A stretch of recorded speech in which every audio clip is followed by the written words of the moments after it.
నమస్తే. కేంద్ర ప్రభుత్వం వక్ఫ్ అమెండ్మెంట్ బిల్‌ని యాక్ట్ అంటే వక్ఫ్ చట్టం కింద తీసుకొచ్చింది. సో, ఈ నేపథ్యంలో చాలా వరకు సుప్రీం కోర్టులో కూడా వక్ఫ్‌కి వ్యతిరేకంగా అంటే ఈ యాక్ట్ అమలు అవ్వద్దు అని చెప్పేసి ఈ యాక్ట్ అమలు అవ్వద్దు అని చెప్పేసి చాలా సందర్భాల్లో పిటిషన్స్ కూడా దాఖలవుతున్న నేపథ్యం. అయితే ప్రస్తుతం ఈరోజు 19వ తారీఖు రోజు ఏప్రిల్ 19 తారీఖు రోజు పాత బస్సు ఓల్డ్ సిటీలోని ఇటు ఎంఐఎం పార్టీ కూడా కంప్లీట్‌గా వక్ఫ్‌కి వ్యతిరేకంగా కూడా నిరసనలు తెలుపుతోంది. సో, మాట్లాడదాం దీనిపైన మనతో పాటు మాట్లాడడానికి బీజేపీ పార్టీ సీనియర్ నాయకులు ప్రవీణ్ బాగడి గారు ఉన్నారు.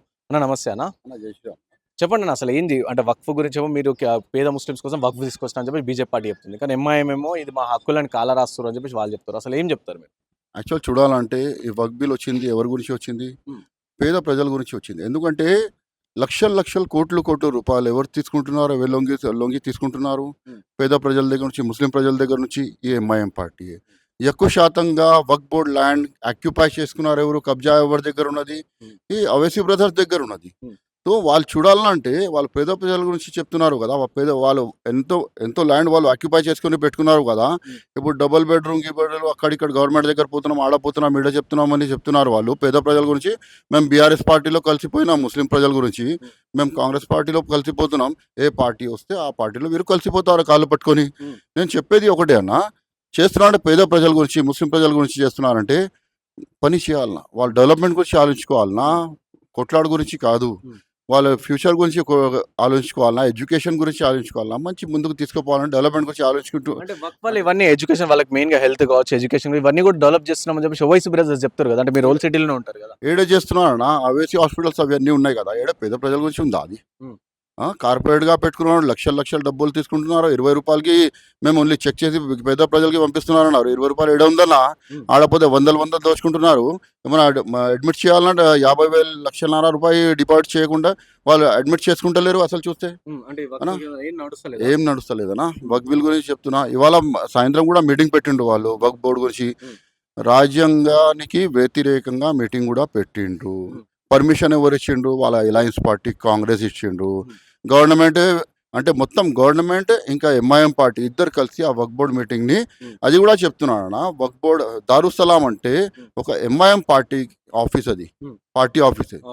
సో ముస్లిం పర్సనల్ లా బోర్డ్ అంటే ఎవరో మౌలానా అంట, పెద్ద మనిషి ఆడ దారుసలాంలో ఎందుకు మీటింగ్ పెట్టుకుంటున్నారనా? వాళ్ళకి వేరే జగ దొరకలేదు. ఎల్బీ స్టేడియం ఉంది, వాళ్ళు వస్తున్నారు కదా, లక్షల మంది వస్తున్నారు అన్నారు కదా వాళ్ళు.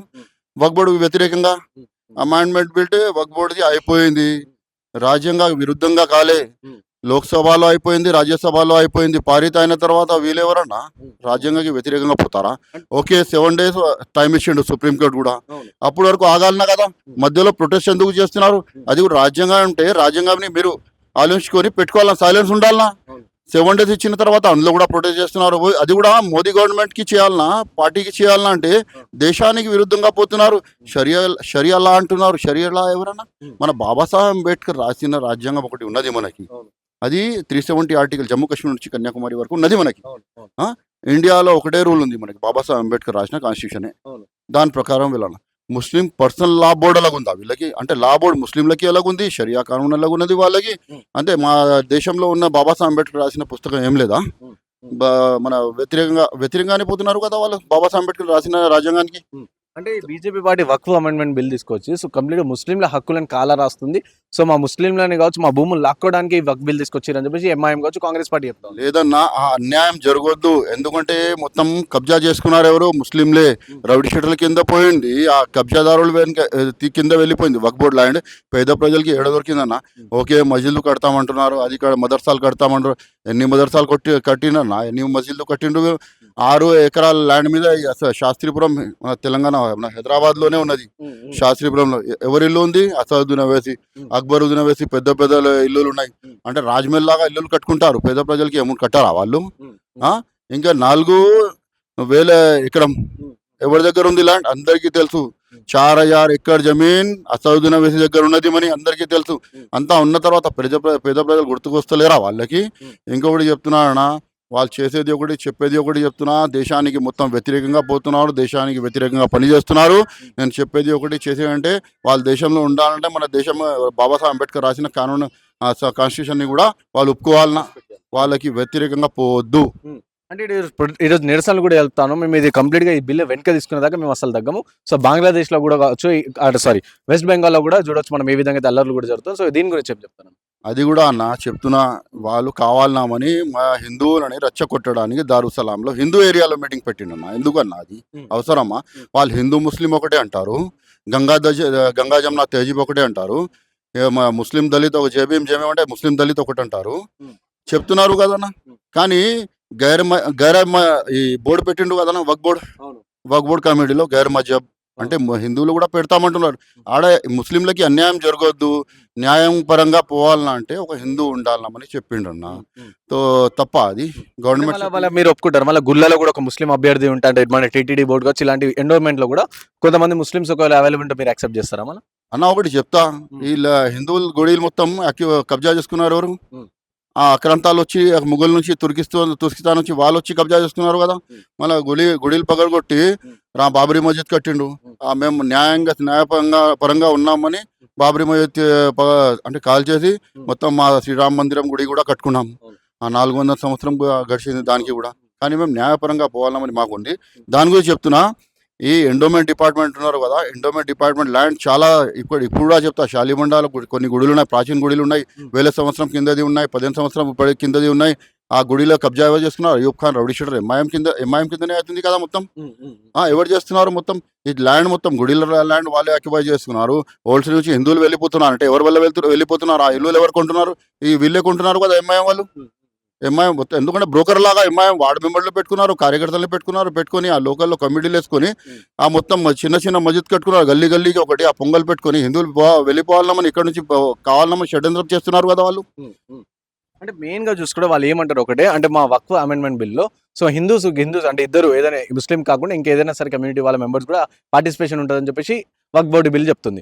అయితే వాళ్ళు ఎందుకుంటారు ఒకేలా అంత ఉంటే వాళ్ళ అమెండ్మెంట్ మీ మందిరాల్లో కావచ్చు గుడ్లలో కావచ్చు మమ్మల్ని మా పార్టిసిపేషన్ ఇస్తారా అని చెప్పి వాళ్ళు అడుగుతారు. మీరేమంటారు అన్న? ఒకటి చెప్తా, మా పురోహితులు ఉంటారు పాత, అవును.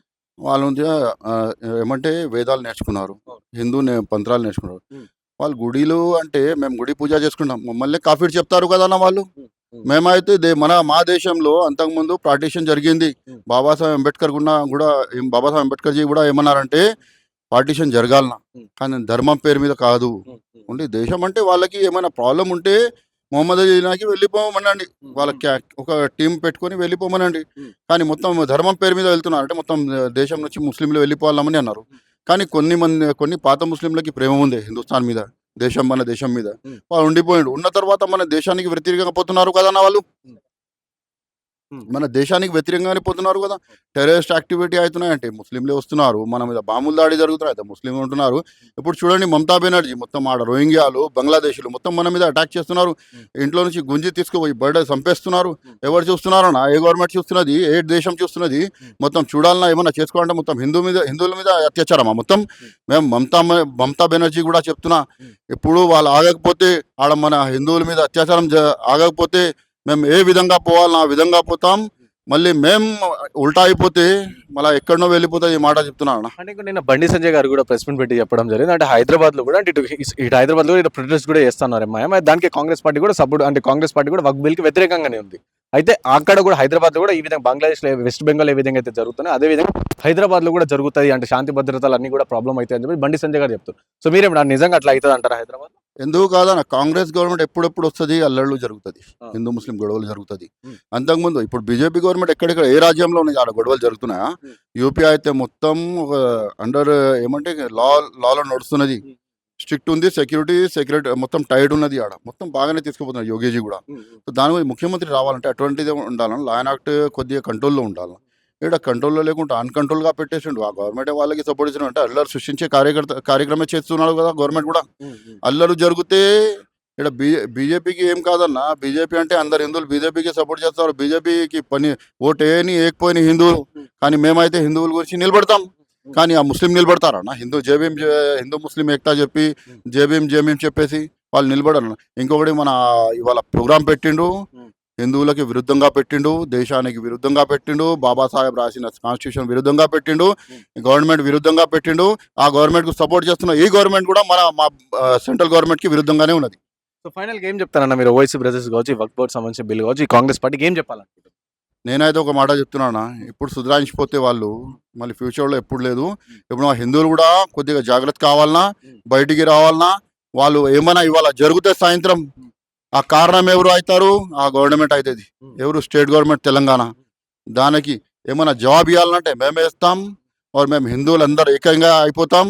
ఆడ మళ్ళీ ఏమైనా ఆడ అల్లర్లు ఏమైనా జరిగితే దానికి బాధ్యత వహించాలన్న ఎవరిది ప్రభుత్వం మీదనే ఉంటుంది. కాంగ్రెస్ గవర్నమెంట్ మీదనే ఉంటుంది. ఓకే. జై శ్రీరామ్. సో విన్నారు కదా వక్ఫ్ బోర్డ్ సంబంధించి సో బిల్ ఏదైతే చేస్తా ఉన్నారు సో ఆల్రెడీ సుప్రీంకోర్టు 7 రోజులు గడువు ఇచ్చింది. సో గడువులో కూడా కాన్స్టిట్యూషన్ వ్యతిరేకంగా వీళ్ళు ఈ విధంగా ప్రొటెస్ట్ చేస్తా ఉన్నారు అని చెప్పేసి కూడా వారు ఆరోపిస్తున్న పరిస్థితి. సో చూద్దాం ఏం జరుగుతుందో. కెమెరా పర్సన్ సాయితో Rana Pratap reporting for Vahini TV from Hyderabad.